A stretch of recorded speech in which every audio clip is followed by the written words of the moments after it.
شروع اللہ کے نام سے جو بڑا مہربان نہایت رحم فرمانے والا ہے۔ اللہ کی تسبیح کرتی ہے ہر وہ چیز جو آسمانوں میں ہے اور جو زمینوں میں ہے، اسی کے لیے بادشاہی ہے اور اسی کے لیے تمام تعریفیں ہیں، اور وہ ہر چیز پر بڑی قدرت والا ہے۔ وہی ہے جس نے تمہیں پیدا فرمایا، پھر تم میں سے کوئی کافر ہے اور تم میں سے کوئی مومن، اور جو تم کر رہے ہو اللہ اسے خوب دیکھنے والا ہے۔ اس نے آسمانوں اور زمینوں کو حق کے ساتھ پیدا فرمایا، اور اس نے تمہاری صورتیں بنائیں تو تمہاری بہترین صورتیں بنائیں، اور اسی کی طرف پلٹ کر جانا ہے۔ وہ جانتا ہے جو کچھ آسمانوں اور زمینوں میں ہے، اور وہ جانتا ہے جو کچھ تم چھپاتے ہو اور جو کچھ تم ظاہر کرتے ہو، اور اللہ سینوں کے رازوں کو بھی خوب جاننے والا ہے۔ کیا تمہارے پاس ان لوگوں کی خبر نہیں آئی جنہوں نے تم سے پہلے کفر کیا تو انہوں نے دنیا میں اپنے کیے کا وبال چکھا، اور آخرت میں ان کے لیے دردناک عذاب ہے۔ یہ اس لیے ہے کہ ان کے پاس ان کے رسول واضح نشانیاں لے کر آتے تھے، تو انہوں نے کہا کیا ہم جیسے بشر ہمیں ہدایت کریں گے؟ تو انہوں نے کفر کیا اور حق سے منہ موڑا، اور اللہ نے بھی ان سے بے نیازی برتی، اور اللہ بے نیاز ہر تعریف کے لائق ہے۔ کافر لوگ یہ گمان کرتے ہیں کہ وہ ہرگز مرنے کے بعد نہیں اٹھائے جائیں گے۔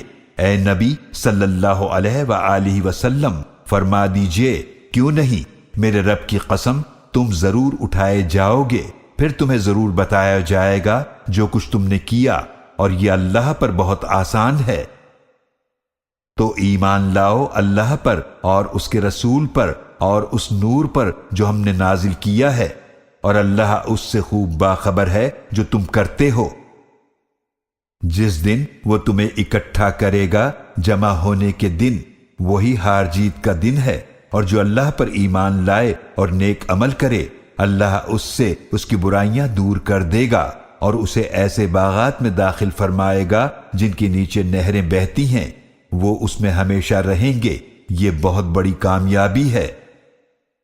اور جن لوگوں نے کفر کیا اور ہماری آیات کو جھٹلا دیا، وہی جہنم والے ہیں، وہ اس میں ہمیشہ رہیں گے، اور وہ بدترین ٹھکانہ ہے۔ کسی کو کوئی مصیبت نہیں پہنچتی مگر اللہ کے اذن سے، اور جو اللہ پر ایمان لاتا ہے وہ اللہ اس کے دل کو ہدایت عطا فرماتا ہے، اور اللہ ہر شے کو خوب جاننے والا ہے۔ اور تم اللہ کی اطاعت کرو اور رسول صلی اللہ علیہ وآلہ وسلم کی اطاعت کرو، پھر اگر تم نے منہ پھیرا تو بے شک ہمارے رسول صلی اللہ علیہ وآلہ وسلم کے ذمے تو واضح طور پر پیغام حق پہنچا دینا ہی ہے۔ اللہ وہ ہے جس کے سوا کوئی عبادت کے لائق نہیں، اور ایمان والوں کو اللہ ہی پر بھروسہ کرنا چاہیے۔ اے ایمان والو، بے شک تمہاری بیویوں اور تمہاری اولاد میں سے بعض تمہارے دشمن ہیں، تو ان سے ہوشیار رہو، اور اگر تم معاف کر دو اور درگزر کرو اور بخش دو تو بے شک اللہ بڑا ہی بخشنے والا نہایت رحم فرمانے والا ہے۔ تمہارے مال اور تمہاری اولاد تو محض آزمائش ہیں، اور اللہ ہی کے پاس بہت بڑا اجر ہے۔ تو اللہ کی نافرمانی سے ڈرو جہاں تک تم سے ہو سکے، اور اس کے احکام سنو اور اطاعت کرو، اور اللہ کی راہ میں خرچ کرو، یہ تمہارے ہی لیے بہتر ہے۔ اور جو کوئی بچا لیا گیا اپنے نفس کی لالچ سے تو وہی لوگ کامیاب ہونے والے ہیں۔ اگر تم اللہ کو قرض حسنہ دو گے تو وہ اسے تمہارے لیے کئی گنا بڑھا دے گا اور تمہیں بخش دے گا، اور اللہ نہایت قدردان بڑا حلم والا ہے۔ اللہ ہر پوشیدہ اور ظاہر کا جاننے والا ہے، بہت غالب، بڑی حکمت والا ہے۔